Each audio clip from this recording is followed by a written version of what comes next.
Hello and welcome to Straight Talk. I'm Aisha Subarkash. Back in December of 2019, the world was hearing of a mysterious virus coming out of China. 2 years later, the world is still under the grip of the COVID-19 pandemic. The majority of this year's surge in cases was due to the Delta variant. But now a new one has been identified that's thought to be more contagious. The World Health Organization has called Omicron a variant of concern. First identified by South African scientists, the variant is now the dominant strain, fueling new infections across the country. In response, the US, UK, EU and several others have banned flights from southern African countries over fears of the Omicron variant. Meanwhile, last weekend, Turkish Airlines carried out evacuation flights from South Africa, bringing some 41 Turkish citizens back home. So just how dangerous is the Omicron variant, and will the global response be effective? And to discuss the global reaction to the new variant, I'm joined now from Johannesburg by Tian Johnson, co-chair of community engagement at the African Vaccine Delivery Alliance. And in Ankara is Serhat Unal. He heads the Department of Infectious Disease at Hacettepe University School of Medicine. Welcome to Straight Talk. It's good to have you both. So, Serhat, let me begin with you. 2 years on, are we back to square one? How dangerous is this new variant?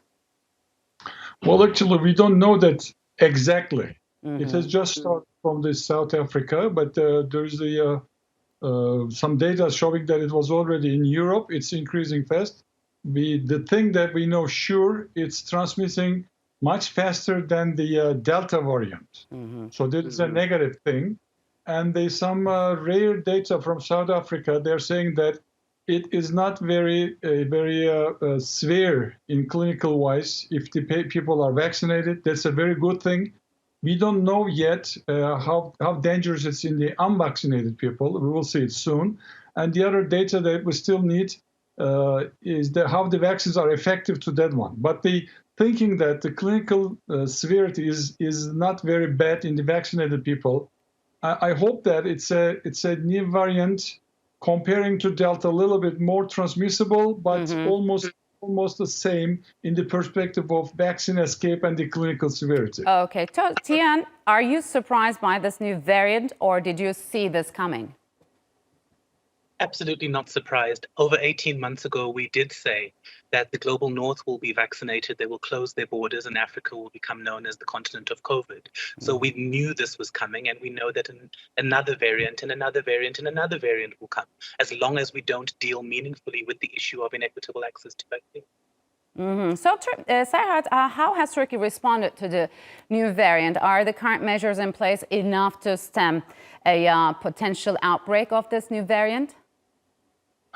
Actually, we have fortified our infrastructure for the diagnosis of this variant, check using the appropriate PCR, and increasing the number of the sequencing of the isolated cases.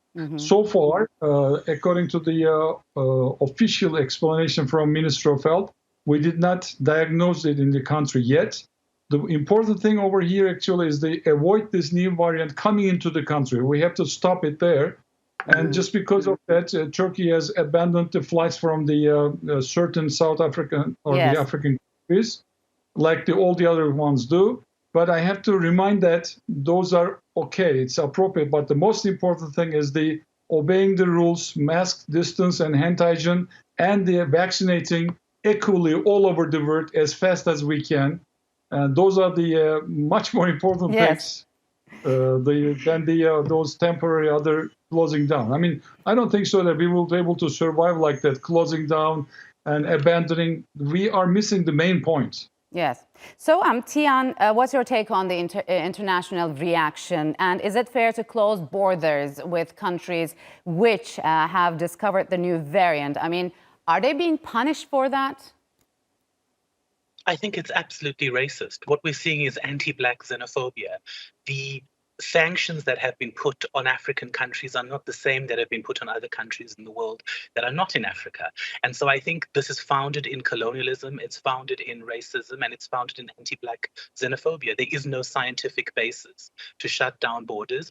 And as my colleague has just correctly said, this variant was very likely in the global north long before our world-class scientists detected it here in South Africa. So it's absolutely outrageous. So, Serhat, scientists have warned that the global vaccine disparity is partly to blame for the emergence of new variants, and that the wealthy countries should do more to help and provide support for those countries. Can you touch on how this disparity leads to the emergence of new variants? That is very straight. The mutation is the result of the highly multiplying virus. And the virus can multiply in the unvaccinated bodies. We have to avoid them to transmit to the new person. If we cannot do that, if the person is vaccinated, the possibility of mutation is not very high. But if he's not vaccinated, it multiplies very fast, and the mutation comes out, and they come together, and the variant brings it out. So again, the two rules: obeying the rules, mask, distance, and hand hygiene, and vaccination as quick as possible, as equal as possible. I'm underlining that again. I mean, if you look at the numbers, there's more than 7 billion vaccinations, and it has gone up to 15 or 20% of the population. But, so this is the major problem over here. But that brings us the question, what if these countries don't have the means to fight this pandemic, especially the developing countries? They must be organized and helped by the international authorities like WHO and everybody. This is what we have to understand. This is a global fight, global response to pandemic, not the response of Turkey, response of USA or Germany. It must be global. And this sentence is very right. Until we control the last person in the world, we will suffer from this pandemic. Yes. So we have to act globally. So, Tian, are you hopeful that the global north, as you refer, has drawn a lesson from this latest variant? And is there going to be a collective effort to send vaccines and health equipment to the developing countries? I have absolutely no faith in the global north. These are countries that have continued to hoard vaccine.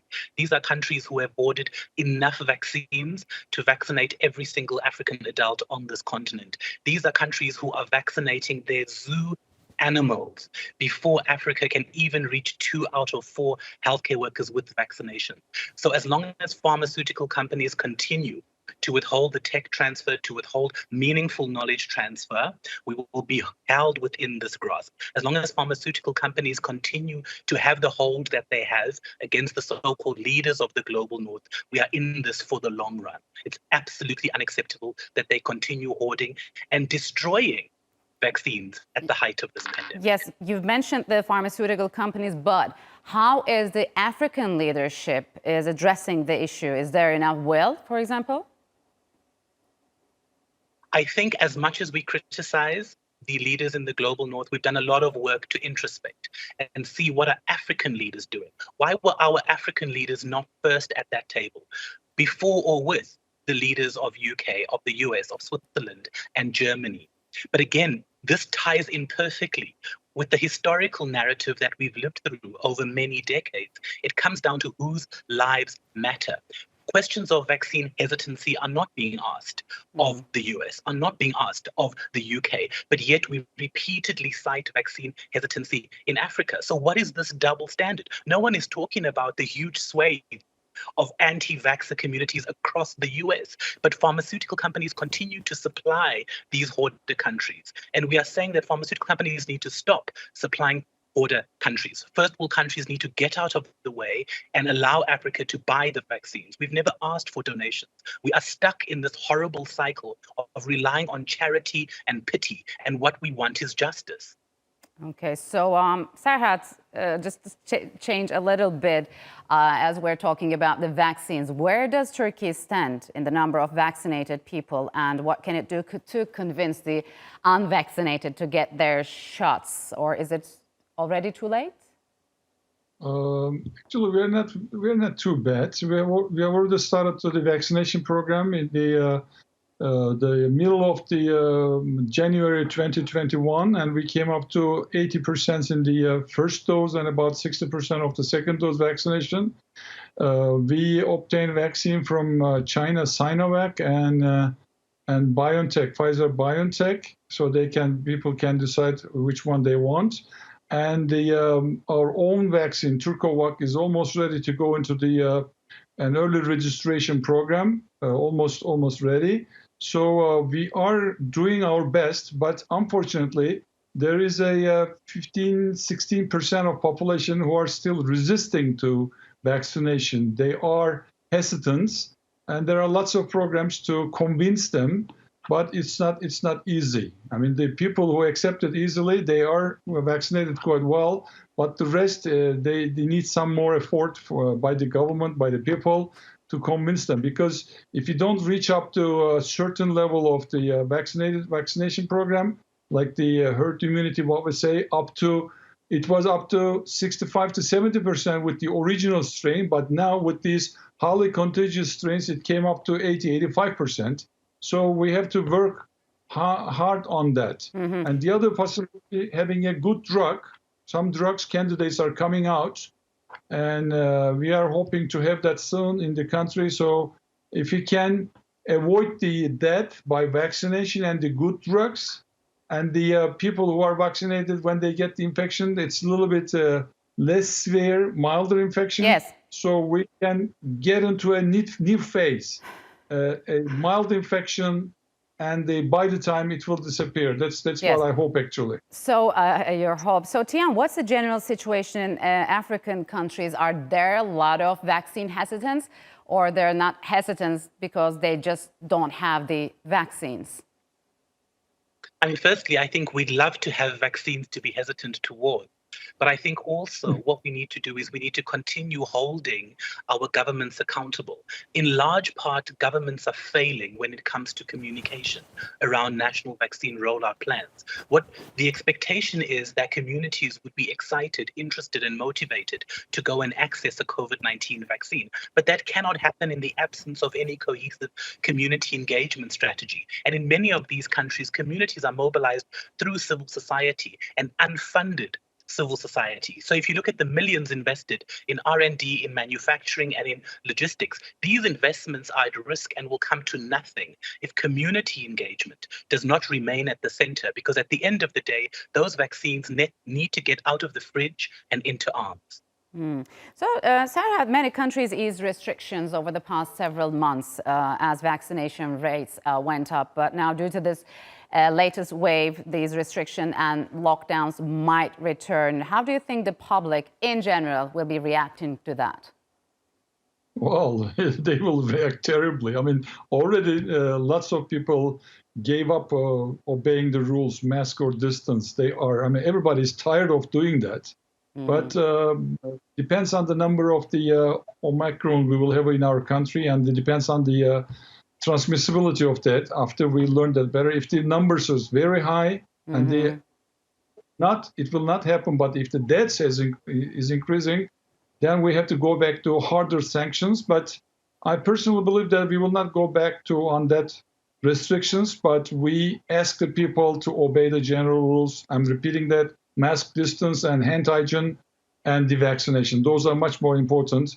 And Turkish Minister of Health has already declared that we will not close our schools. Definitely, we will not stop the trade, and I hope we don't have to because of the increasing number of deaths. Yes, schools should always be given the priority. I'm not sure about the trade. Of course, it is important, but schools are crucial. So. Tian, what kind of a role do you think the media have played in reporting anything related to COVID? Do you believe that they have been helpful? I think it's been a tale of two extremes. We've seen media that have demonized communities for not accessing vaccines without contextualizing the state's responsibility to ensure that an environment exists for communities to access vaccines. But also we've seen the role of really progressive, thoughtful media houses that have taken the time to unpack the science, the rapidly evolving science at times has felt like a tsunami of information that even those of us in the sector feel overwhelmed. So what more of communities? So I think the media has played a really key role, but there are certainly sections of the media that we need to to work on more in terms of reporting with contextual awareness and consciousness. All right, Tian, Serhat, thank you very much for joining us on Straight Talk.